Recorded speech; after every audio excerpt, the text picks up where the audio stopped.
All right, welcome everyone to the Winning Wimbledon live broadcast. My name is Ramon Osa, and I'm here with my partner Mark Jeffrey. Mark, who played on Wimbledon, actually, Army tennis champion, and we're going to have a very special guest for you guys today. His name is Vlado Platinic, who is probably the world's foremost Grand Slam development coach, and he's taken multiple women from relative obscurity into the top 100, top 50, and top 20. And so he's going to have some really great insights for you guys. Mark, how you doing today? Ramon, absolutely great. Thank you. And what a great way to kick off our channel because it is the key question. How do you qualify for the main draw of Wimbledon? How do you qualify for the qualifying? And how do you win through to qualifying to get on the main draw? Or how do you get a pick because you're in the top 100? And that's what Vlado will be talking about. That's what we'll be grilling him about. And the lessons are for all of us that if we've been in with the pack at our level for year after year, decade after decade, what does it take? And Raquel's just learning this too. What does it take to break out of the pack and get into a new pack? Tell me about Raquel.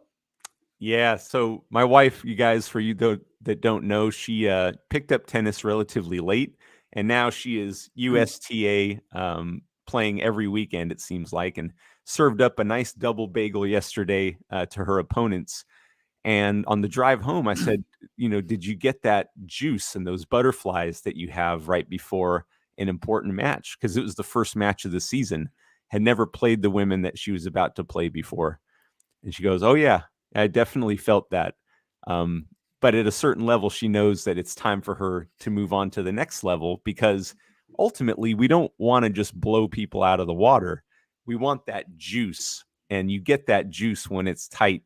And Mark, you know something about pressure. You have not only played at Wimbledon, but you were in the Army, and that is the greatest pressure. What is your view on pressure itself, and how are these contestants going to be able to navigate it? It's a great question. So our special forces, in fact our military, would say is that pressure is just a conversation you have with yourself. Pressure is a symptom of an untrained mind. But when we get to Wimbledon, and you just got to walk through the gates to know, even if there's no crowd, you are in the theatre, the cathedral of tennis. It's a very special feeling. And yes, I was lucky to play on the grass courts a month after Wimbledon, year after year for about 12 years of my military service. And then for a few years more when I know you won't believe this, when I went past 40 and played in the plus 40s. So, yeah. And every time, just walk through the gates and you step from being, even when you haven't changed, never mind gone on court, you step from being Mark Jeffrey to, oh my God. So now let's usefully talk about, because this is the domain of Vlado as well, is you walk out on centre court with a crowd, with a worldwide audience. It's a 2-week tournament. Every other tournament apart from Grand Slams is 1 week. You're in the locker room and you get into pressure. You get into trauma, particularly, closing out those big points, closing out the match, closing out the sets, breaking. It's all trauma points. How do you cope with it? What do you say to yourself? What's your self-fulfilling prophecy? It's such a great question. And I think we've all, if we're playing competitive tennis for a while now, we've all been in that situation where maybe a match was seemingly in the bag and we were cruising, and then a couple of bad shots go through and you start to doubt yourself and your opponent starts to pick up steam. And I've had this happen to me a couple of times. And when you end up losing that match, the emotion that you feel, first of all, you don't wish it on anyone because it is a terrible feeling. But that feeling is so strong in that moment that your brain takes a snapshot and it converts it into a long-term memory. And so what we don't realize is that thinking back to that moment as you recall it actually produces the same emotions that you were experiencing when you first had it. And so if you've got this memory that's in there, and if you've been playing competitive tennis long enough, you've definitely had this experience. The question is, how can you move through that emotion and not let it change what you think about yourself on the tennis court?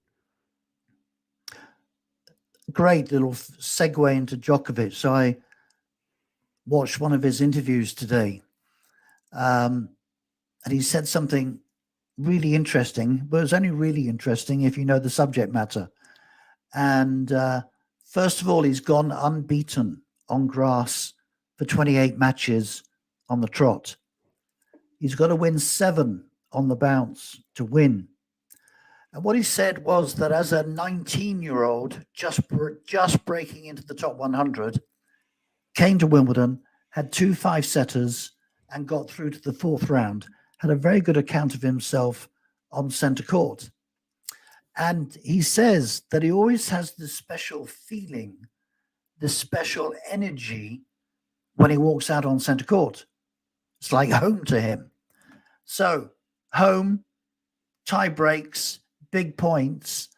Djokovic feels at home. And clearly, the self-fulfilling prophecy is that he's going to win, even if he doesn't know how he's going to win, even if his opponent gives it to him. The opponent, on the other hand, might be in trauma world with the brain going, oi, stop this. Let's get off court as soon as possible, man. This hurts. Yeah, 100%. And by the way, if you guys are tuning into this live, we have a Winning Wimbledon community, which is a free group that you can join. I'll probably post a comment down below if I can find where it is, which I will do. And in this group, it's a collection of competitive amateur tennis players that are all in the same boat. We all want to win more matches. We all want to have more fun on the tennis court. And we have some really amazing guests that we're going to be bringing on during the couple of weeks here at Wimbledon. And we might just keep this thing going for a while now. So I will post a link to that. It's free to join down below. And we should be having Vlado on here in a second. If you're tuning in late, this is the Winning Wimbledon live show. My partner, Mark Jeffrey, and I, we've been doing winning training for a couple of years now, and we're very fortunate to get to work with some amazing people. And so what we want to give you guys over these 2 weeks are some really practical and actionable ways that you can start to train to win those 2 points more than your opponent.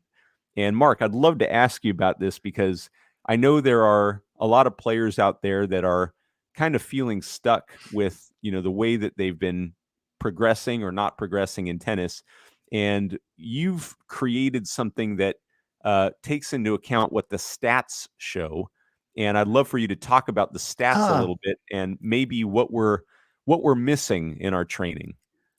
Very good. What we're missing in the training, first of all, is a separate topic all by itself.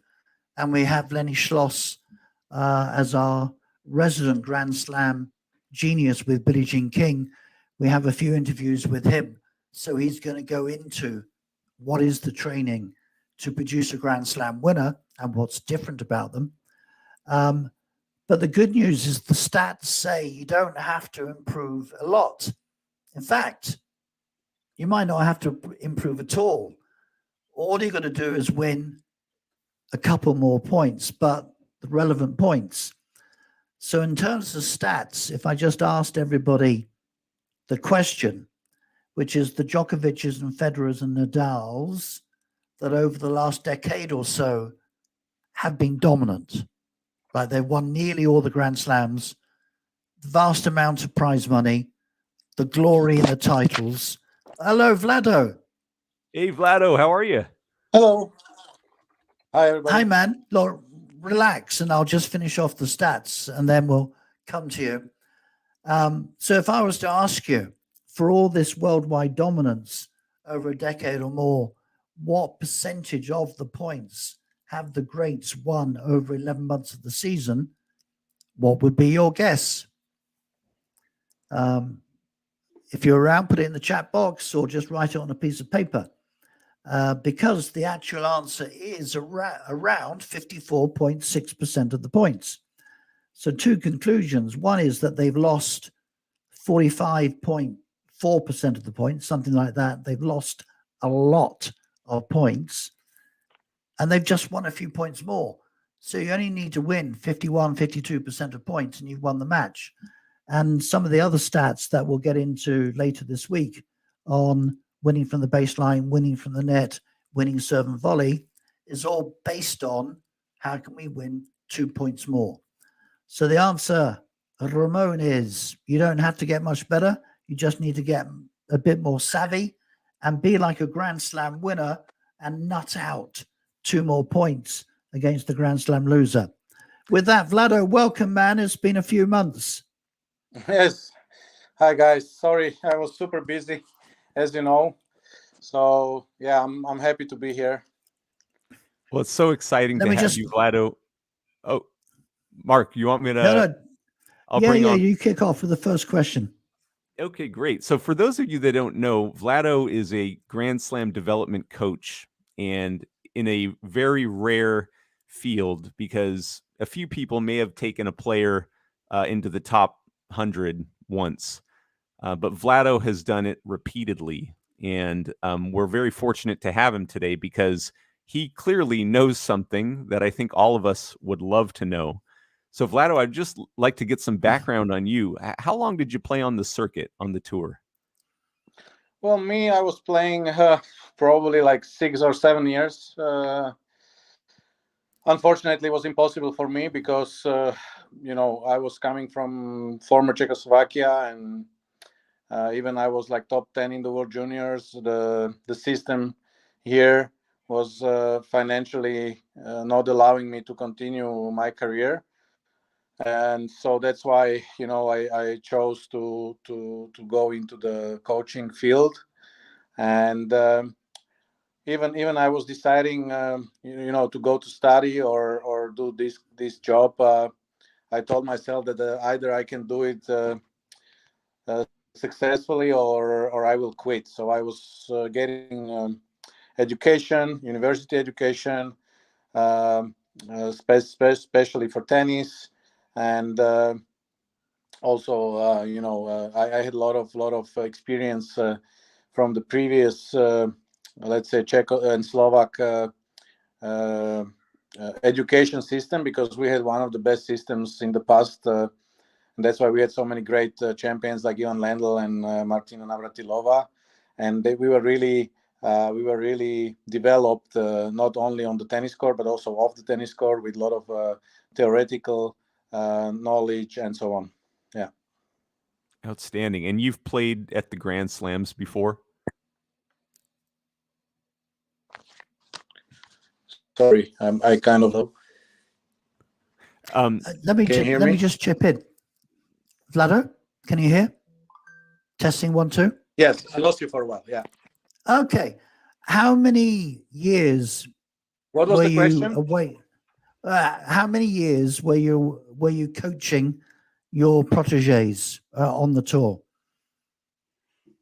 Well, since the year of 2000, I started, so it's now 23. Almost 24 years now.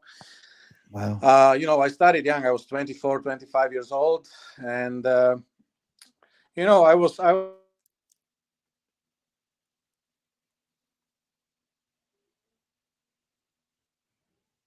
We might have lost Vlado's connection. Well, hopefully he jumps back in here. But yeah, can you hear me now? Oh, yeah, we hear you. How many Grand Slams have your proteges been to, and you, for that matter?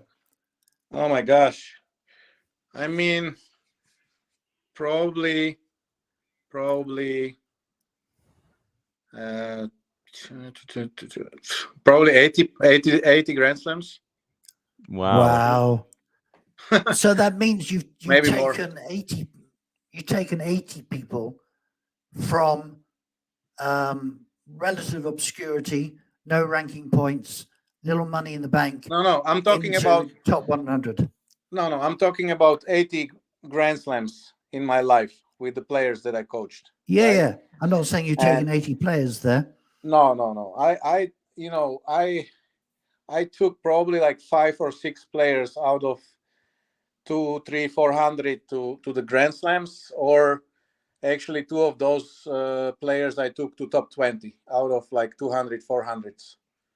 Yeah. It's amazing. And so, Vlado, if our theme is sort of how can we bring some of the secrets that you have, that clearly you're doing this repeatedly, to the sort of average competitive tennis player who's, he's playing USTA league matches. What kind of secrets or insights could you give us that would help people in their quest to become a better and more effective tennis player?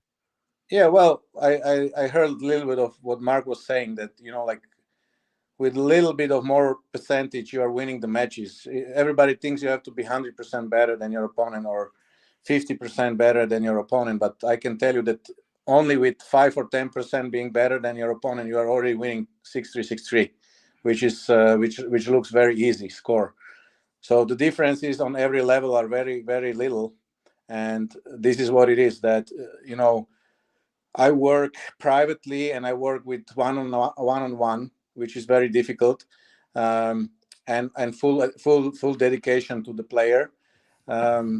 Where I'm trying to teach the young players, mostly I'm taking 16, 17 years old players, good juniors, and I'm trying to teach them that every day, when they are working with a little bit more discipline, a little bit better coaching, where we are trying to work on details, it doesn't matter if it's technical, tactical, or mental. That's where, after 2 months, 3 months, 6 months, 1 year, they are making the 5% difference. And this 5% difference means that they are moving fast up the rankings. There is no 10 or 20 or 30% improvement. It's impossible.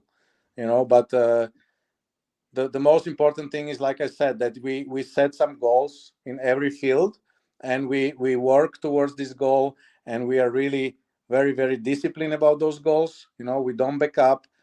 We stay positive, even, it's sometimes, of course, you end up losing, but you always have to focus on the improvements that you want to do in your coming weeks, months, and so on, because you need short-term goals and you need long-term goals.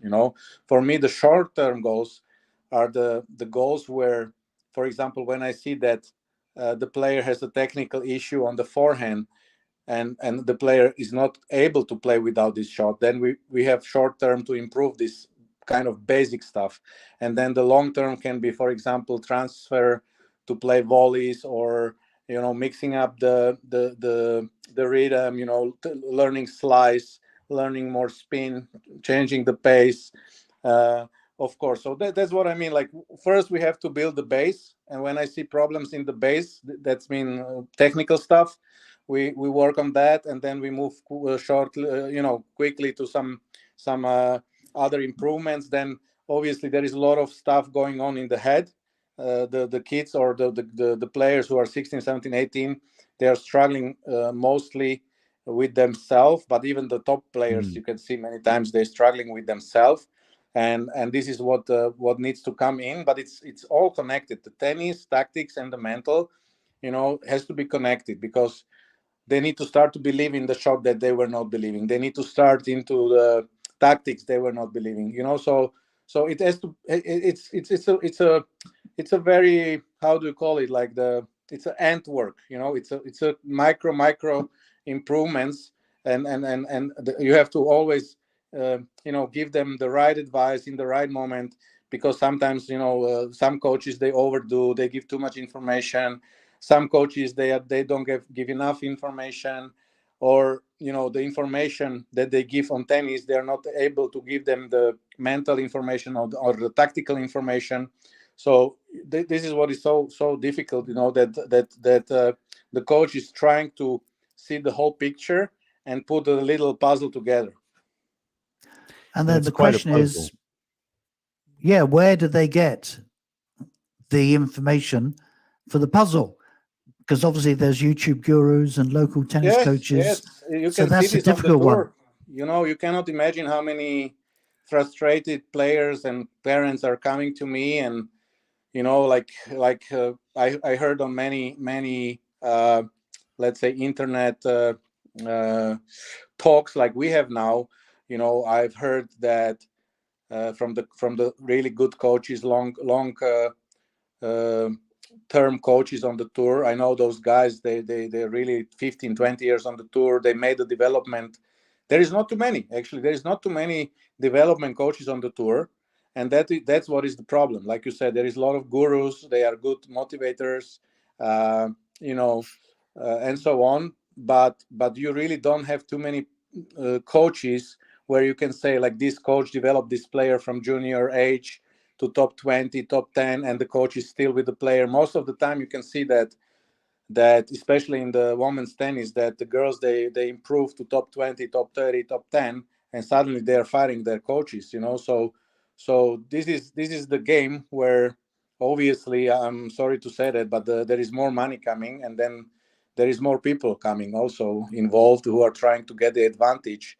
And I was called from the Italian press. I was called cotton coach, and I was like, "What do you mean? Why are you calling me cotton coach?" And the journalist told me, like, you know, like, you take cotton, you make a T-shirt, and somebody else wears it after, you know. So Oh, wow. this is absolutely, you know, the hard part of my job, because I really enjoy to work with a lot of talented players that I used to work. But this is the sad part of that, you know, I really got fired when the player got to top 20 or so, and you know, after 3 years working through the small tournaments, you know, really suffering, because obviously when you get to the higher ranking, the life is changing for everybody. You know, it's a little bit more comfort, a little bit better planning. You know, when you are 400 in the world, it's very difficult to plan, because you don't know which tournament you're gonna get in, and so on and so on. You are struggling with the money, you are struggling with everything. And this is the sad part of tennis, that I see this. Many coaches, they didn't make it. I know a few coaches that really they did the work, they improved the players to top 20, top 10. They got fired, and now they really have problems, psychological problems, because you give up so much. You know, you go through really hard times, and then kind of, you know, your whole life work, maybe 5 years, 10 years work is gone, you know, and you have to start Wow. from zero. Those kids, those players, those families, you know, when you put them to top 20 in the world, they are ending up already with 4, 5, 6 million, and also good enough knowledge for a couple of years to still stay top 100 or better. So, you know, you create for them a very, very good base and very good situation in their lives, and then you get dumped, like, you know, it's not very nice.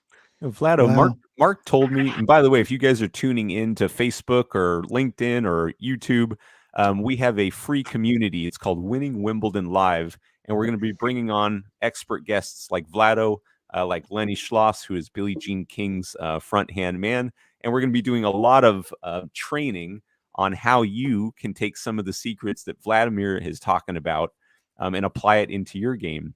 So, Vlado, you just took on an American player, and Yeah. Mark's telling me about this young lady. Tell us a little bit about her, and are we going to see her at the U.S. Open? Oh well, you know, I'm I don't want to say this, but I'm pretty happy with the situation now, because it's a very nice girl, very humble. She's working hard. She has great potential, but you know, I have seen a lot of potential in a lot of players, never made it. So it's all about how hard she can work, how she can to go through the whole you know, tough part of tennis, traveling and being away from home and fighting every week. So for now, she did well. We are working since like 5 months now, and the last 2 months they were very successful. She moved from like 275 to number 168 now, I think. Wow. So definitely she will be in the qualis of US Open. We are going to play some more tournaments now in Europe, and then slowly move to the hard courts in the US. I don't think we have enough time probably to make the main draw. It would be a miracle, but obviously she did more than 110 spots in a couple of months now. The first months were difficult. She was struggling with technique, with tactics, mentally, physically. So we are building slowly, but slowly, not slowly. Actually, she did one of the biggest improvements on the tour. Not too many players improved from 270 to 160 in a couple of months. So this is pretty good. But yes, definitely the qualities of US Open, and it all depends on the USTA, because if she maybe makes some good results now in the coming weeks, maybe she will be awarded the wild card for main draw, because she's Wow. American. Yeah. Wow. It's so yeah, that's a exciting. possibility. So when you're the coach of her in the US Open, don't discard the humble Ramones and Mark Jeffries. Would love to interview you at the US Open. That'll be fabulous. Yes. I would Thank be you, glad man. What's your insight? What's your pick of the ladies' draw at Wimbledon? Well, it's hard to say. It's hard to say. As you know that Swiatek is playing really good. Of course, she's the favorite of most on most of the tournaments. So I would go with Swiatek, or Rybakina. She was not feeling very well since Roland Garros, but obviously she is also potentially dangerous on grass, big server. Do you have a wild card, dark horse? I like Sabalenka, but this will depend how she can control her mental stage. So yeah, I mean, in women tennis, everything is possible nowadays, and but these 3 or 4 players, are favorite. Great. Ramon, I've got one last question, actually. And bearing in mind, this is really for our viewers who are competitive amateur tennis players, that form will vary probably quite wildly. Emma Raducanu, so not necessarily the person, just the activity. So she won the US Open, and if that's the only thing she does in life, I think everybody would go, I trade that. I win the US Open. Thank you. She's obviously dropped off since then and has got injuries and operations. From the insight of a tennis player, how do you come back from operations, injuries to capture? Oh, I was pretty close to Raducanu family, and I cannot say that I don't like something. They're really trying. It's very hard position for the girl. She's young. Obviously, there is, like I said, there is 1 million friends now, and 1 million coaches, and 1 million people giving advice. So it's very difficult to choose the right thing for her. Obviously, with the injuries, I think probably because of trying so hard, she was overdoing stuff, and this is important that somebody can get this under control, somebody who is experienced.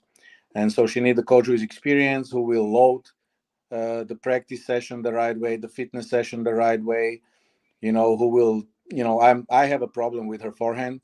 She's playing too many open forehands. She needs to, be more stable. She's jumping and twisting on her forehand. She needs to be more close stance forehand, and she needs to be more stable on her legs. So this is something that I would try to improve. And obviously, like, it's very difficult to not read and not be under pressure. She's trying to, but maybe she shouldn't try to be under pressure. She should just take it as it is and just do her own thing. But obviously she needs somebody good to direct her, and she needs to listen. She needs to go the right way. Yeah. Well, Vlado, just listening to you. Sorry, Ramon, you crack on. I was just wanted to thank you so much, Vlado, for coming on and sharing your insights and your stories with us. Guys, we are going to be doing this live every day over the next 2 weeks, bringing on special guests like Vlado and really get you some great training on how you can win more of these tight matches.